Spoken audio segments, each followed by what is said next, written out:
Part 1. Questions 1 to 8. Directions. In this part, you will hear 8 short announcements, or instructions. There is one question for each announcement or instruction. For each question, choose the right answer, A, B, C or D. Then, on the answer sheet, find the number of the question and fill in the space that corresponds to the letter of the answer that you have chosen. Now, let's listen to an example. On the recording, you will hear: Hello. This is the travel agency returning your call. You left a message about the holiday you've booked, asking which meals are included in the cost during your stay at Sunny Hotel. Lunch and dinner are free, but if you wish to have breakfast in the hotel, you will need to pay an extra amount of money, depending on what you order. Let me know if I can help you with any other information. Goodbye. On the test book, you will read, which meal is not included in the price of the holiday? A. Breakfast. B. Lunch. C. Dinner. D. All. The correct answer is A. Breakfast. Now, let's begin with the first question. First, you'll have some time to read the questions 1 to 8.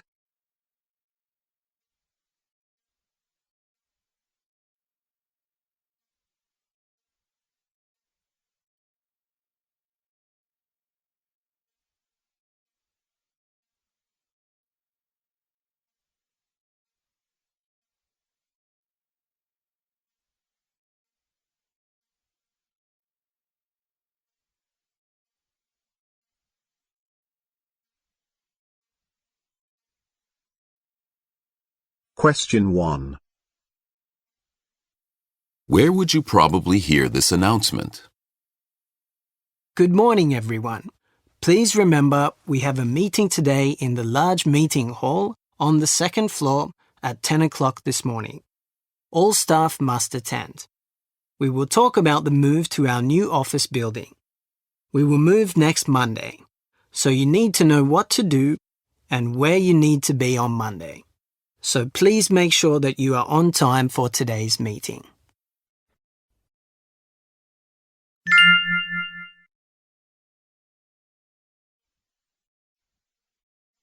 Question 2. Where would someone hear this message? Thank you for calling the law offices of Jones & Young. If you are looking for a lawyer to help you with a problem, please press 1. If you are a lawyer from another company, please press 2. If you are a journalist, please press 3 to speak with our office manager. For all other questions, press 0 and someone will be with you soon. To hear this message again, press 9.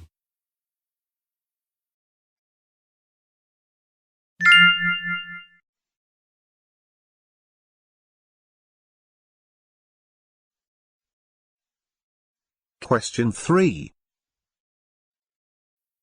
How long are the classes?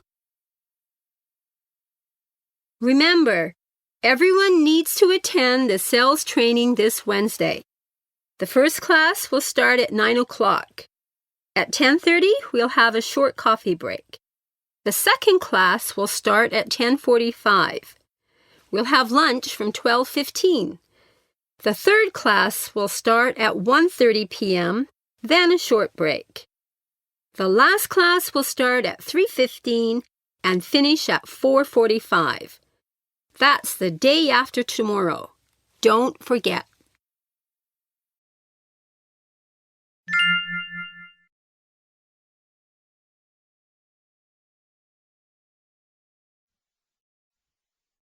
Question 4.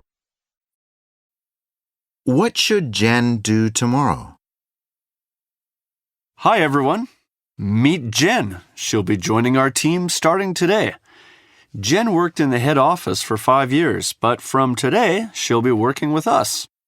Please note that Jen's email address is her home address because she doesn't have her new office email address yet. When Jen gets her new office email address tomorrow, she'll give her new address to everyone.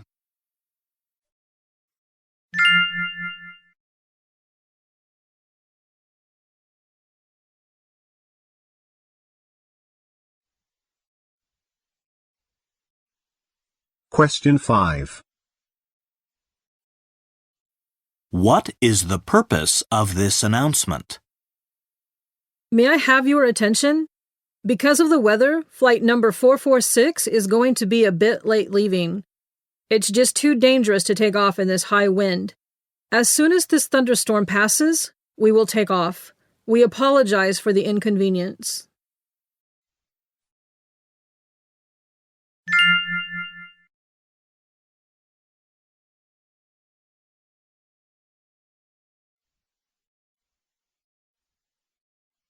Question 6.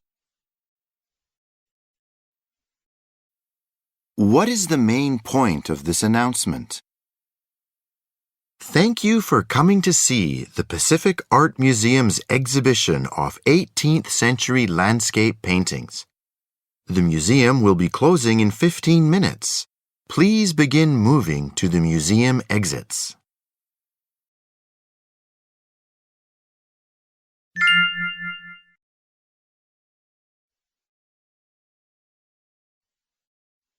Question 7. Who is Gary Reynolds? Hi, this is Gary Reynolds from Skyline Airlines. You recently bought a ticket for February 16th on flight number 681 from Los Angeles to San Francisco. Unfortunately, there was an error on our website. That flight actually takes off at 9:40 a.m., not 10:40 as it said on the website. If that is a problem, please call me at the customer service line 334-445-9284, and we will reschedule you to another flight. I'm sorry for the confusion.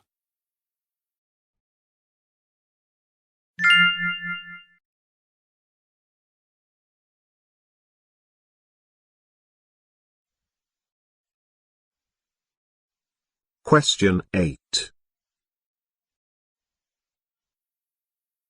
What does the woman recommend the listeners do? Ladies and gentlemen, I'm very sorry we woke you up in the middle of the night. There was a small fire in the hotel's kitchen, but everything is okay now. The fire department has put out the fire. You can return to your rooms. It's completely safe. We're very sorry for the trouble.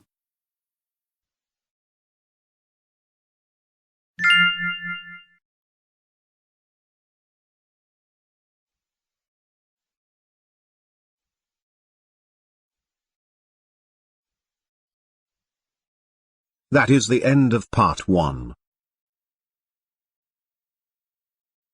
Part 2. Questions 9 to 20. In this part, you will hear 3 conversations. The conversations will not be repeated. There are 4 questions for each conversation. For each question, choose the correct answer. A, B, C, or D. Questions 9 to 12 refer to the following conversation. First, take some time to read the questions 9 to 12.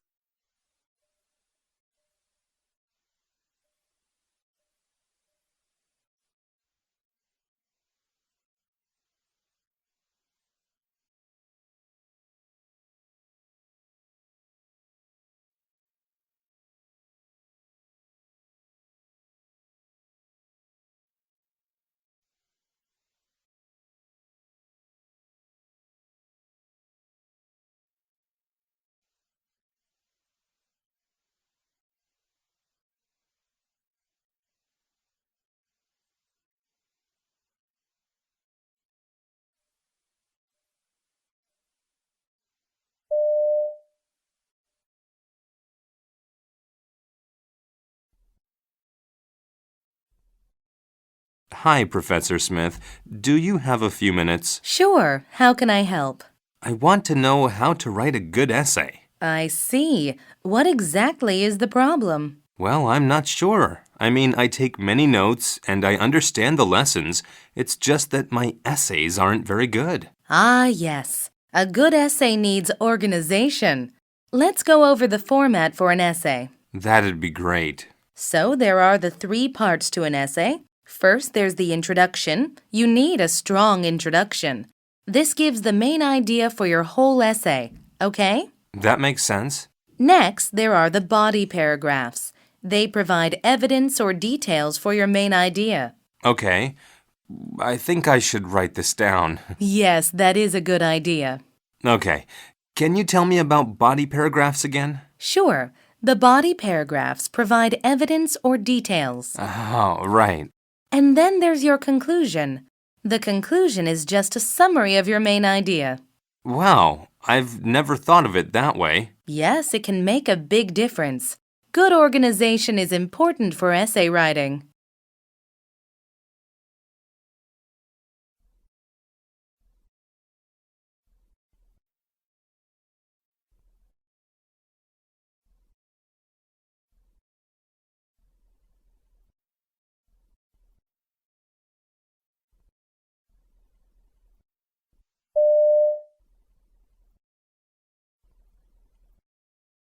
Questions 13 to 16 refer to the following conversation.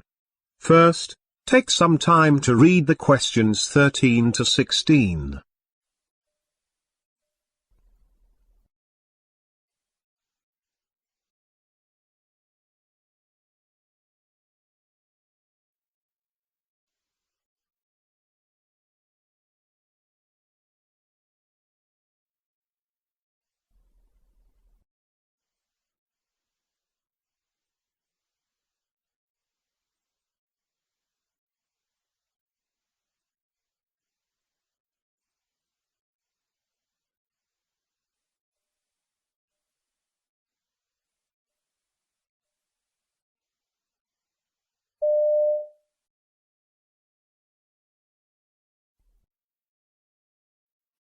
Hi, are you in charge of the Student Tutoring Center? No, but I do tutor here. Well, I need help with my mathematics classwork.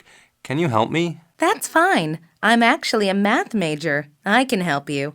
But before we begin, I need to clarify the rules. Rules? What rules? Well, there are some things I can help you with, and some things I can't help you with. Let me explain.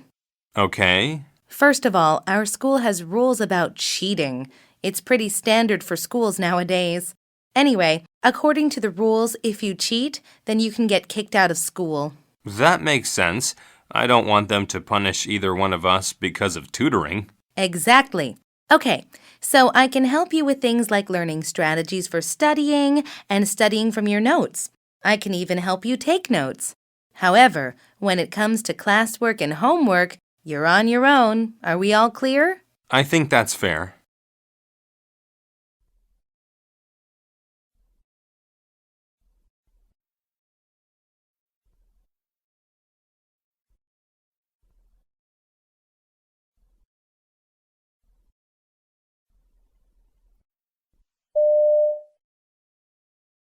Questions 17 to 20 refer to the following conversation. First, take some time to read the questions 17 to 20.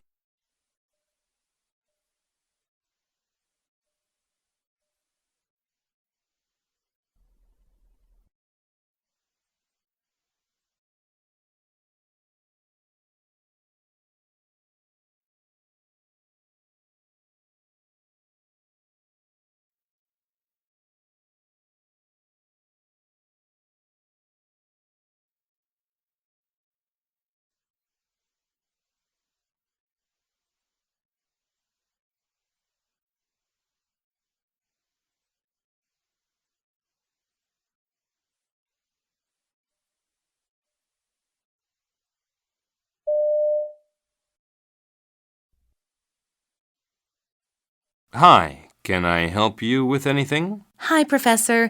Well, it's about our project that's due next week. I was wondering if I could get an extension. Can I get an extra week to do it? Why are you asking? I normally wouldn't, but I've been really sick and I was absent from a few of your lectures. Well, I'm sorry, but I can't give you an extension. However, I can suggest a couple of ways to make up for lost time. I hope so. I really need a good grade or I could lose my scholarship. Then I wouldn't be able to pay my tuition. You'll be fine. Here's what you can do. Borrow one of your classmates' notes from the lectures that you missed. Ask if he or she can help explain them to you. Okay. Or you can go to the library and do the research yourself. I can give you an outline of the lectures that you missed. You can look up the main information. Either way, you should be fine. Yeah, I guess you're right.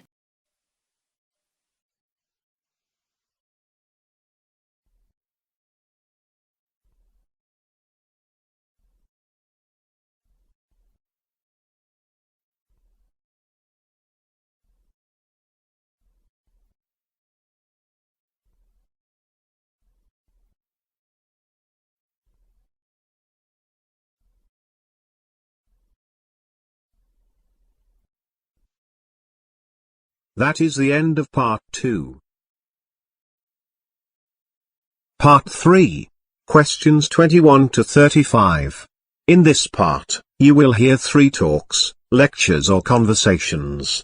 The talks, lectures or conversations will not be repeated. There are 5 questions for each talk, lecture or conversation. For each question, choose the right answer. A, B, C or D. Questions 21 to 25 refer to the following professor's lecture. First, take some time to read the questions 21 to 25.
So I really appreciate your talking with me about this.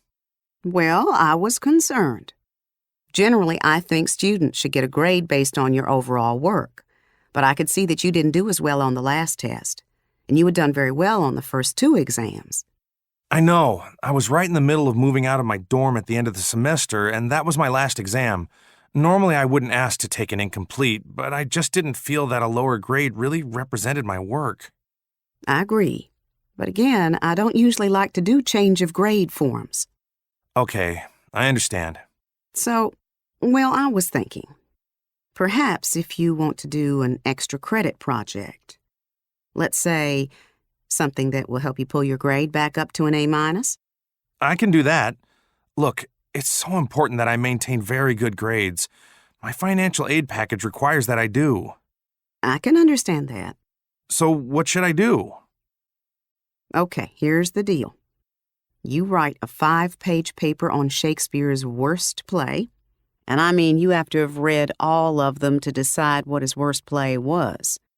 And tell me why you think so. Wow, that's... You want to get that change of grade, right? Right, yeah, of course. Fine. So you'll have 2 weeks to write this paper. Shouldn't take you too long if you've done your reading. Oh, I have. I've read all the plays, and I think I know which one I'm going to choose. Fine, don't tell me. Surprise me. I will. So what happens if I do a good job on the paper? Then I will fill out the forms for a change of grade. It takes a few weeks after that, but the new grade should go on your transcript afterwards. Okay, I guess I will have to go to the library over semester break. Thanks for your understanding.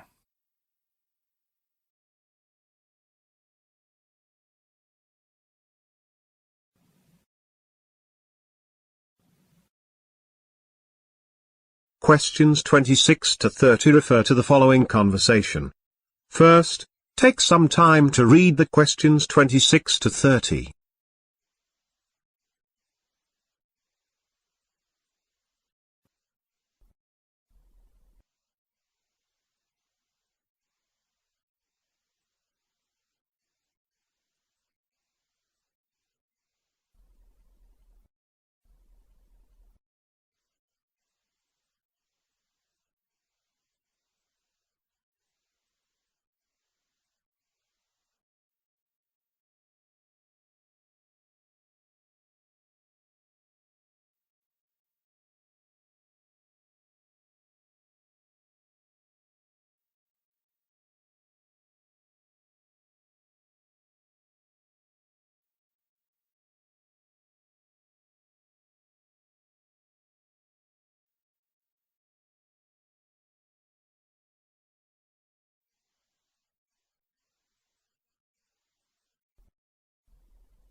Hi, I really need your help.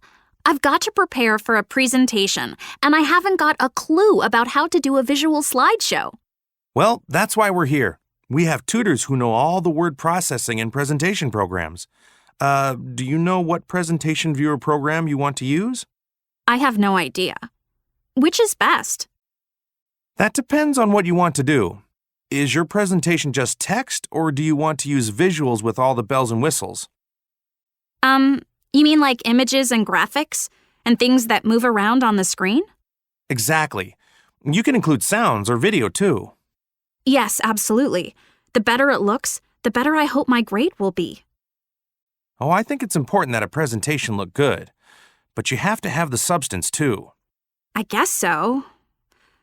You know what I mean. If you have a good foundation for your presentation, you'll be fine. Oh, right. Anyway, I would advise you to use this presentation viewer program because it's pretty intuitive. You can figure it out as you go along. I've never really tried it. After your tutorial, I think you'll find it's pretty simple. Speaking of which, when do you want to schedule your tutoring session? As soon as possible. My presentation is next week, and I'm nervous about speaking in front of other people anyway. It would be bad if I had no time to practice using the program. That's true. So then how about tomorrow at 2 p.m.? Bring your outline. Great. I'll do that. Can I bring my laptop with me? Sure. See you then.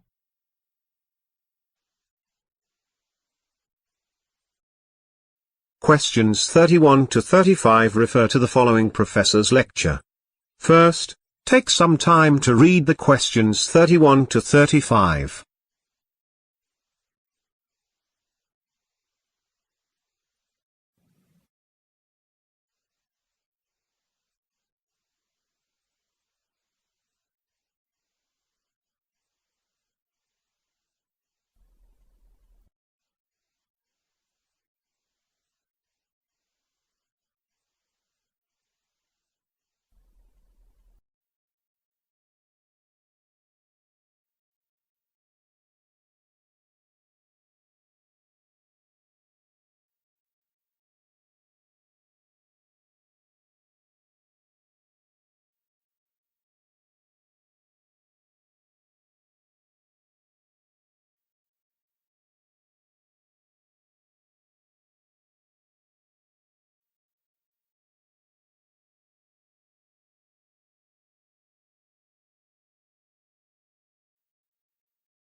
With unemployment rampant in the economic depression of the 1930s, the government established a program to put people to work. It was called the Works Progress Administration, or WPA. The WPA funded the construction and maintenance of schools, parks, and highways. A small subdivision of the WPA, the Federal Arts Project, or FAP, was dedicated to employing artists. The reasoning behind the FAP was that the arts, as much as schools and bridges, contributed to the public welfare. And of course, artists at the time of the Depression were extremely vulnerable. Photographers were uniquely suited to the requirements of the FAP, not least because much of their work constituted documenting the achievements of the WPA. But documentation in the larger sense of capturing the reality of an entire country was the mission of many of the FAP photographers. One of the photographers funded by the FAP beginning in 1935 was Berenice Abbott. It was perfect timing for Berenice Abbott. She'd been photographing New York City since her return from Paris in 1929. Long before the FAP came into being, her stated purpose was to document and interpret America with love, but without sentimentality. And she felt that New York represented the essence of the changing nature of American society. I want to just go back to that word, sentimentality, because it relates to how we can define Abbott's approach to her art. As we talked about last week, photography in its initial stages had been used in a very painterly fashion. People like Abbott realized early on that photography's strengths had not been recognized or utilized. Abbott and her contemporaries rebelled against the widespread painterly use of soft focus in favor of the sharpness and clarity naturally inherent in photography. And they also rejected the sentimentality of typical pastoral scenes and landscapes in favor of a realistic depiction of fast-paced, modern urban life. It was this sensibility that she brought with her to New York from Paris, where she had been living for 8 years. Abbott's project was, simply put, to photograph New York City. She called her project Changing New York. And the way she approached this project was to try to depict, through photography, the interaction between human beings and solid architectural constructs. Or something like that. I don't have the exact quote. See, she was trying to find a balance between buildings and activity. So she decided to use more than just a handheld camera, which was perfect for, capturing the hustle and bustle of the city, but would not have done justice to the giant buildings that also define the city. At the same time, she didn't want to just overshadow everything with those buildings. So, she began to use a large format camera, one of those rather bulky cameras you have to put on a tripod, and then you have to view the image under a black hood. Difficult to carry around, but it widened her vision. It allowed her to capture the size of massive modern buildings and also to juxtapose them in a shot with older, humbler ones. And to keep the life in her shots, she would often wait until someone passed by and make sure they were in the frame. Or she would ask people to walk through or stand in the frame. So she ended up using the large view camera for most of the work. Well, this Changing New York collection of 305 photographs is really a remarkable achievement. Its images are so powerful that Abbott is considered by many to be one of the 20th century's greatest photographers. In fact, one more contemporary photographer, Douglas Lever, was so inspired by her work that in the 1990s he decided to re-photograph Abbott's New York photos. Imagine this. Lever went to the same locations, on the same day and same time with the identical camera that Abbott had used. He reframed Abbott's shots as exactly as possible. Why would someone do that? I have to admit, when I first heard about this, I was skeptical of one artist copying another so completely. But then I saw the photographs, and the amazing thing about them is that if you put them side by side with Abbott's, you see that they are a logical extension of her work. They take you even deeper into the contrast between the old and the new that Abbott so expertly revealed in the 1930s.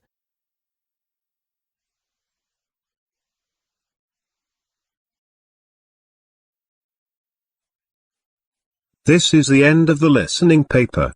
Now, You have 5 minutes to transfer your answers to your answer sheet.